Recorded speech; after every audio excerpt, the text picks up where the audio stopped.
অনেক সময় ডাক্তারবাবুরা বলেন এফবিএস, পিপিবিএস, HbA1c করে আসবেন। ফাস্টিং আর পিপি তো বুঝলাম, কিন্তু এই HbA1cটা আসলে কি?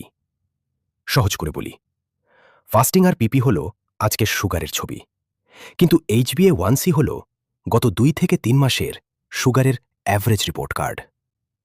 একটা উদাহরণ দিই, একজন স্টুডেন্ট আজ ভালো করল বা একদিন খারাপ করল, তাতে কি বোঝা যায় সে কেমন স্টুডেন্ট?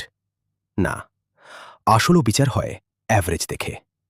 HbA1c ঠিক সেই অ্যাভারেজটাই দেখায়। HbA1c বেশি মানে অনেক দিন ধরে সুগার ঠিক নেই। টার্গেট কি?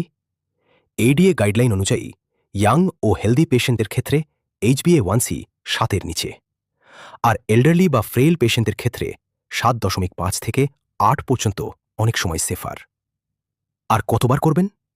সুগার স্টেবল থাকলে 6 মাসে একবার, আনস্টেবল হলে 3 মাসে একবার।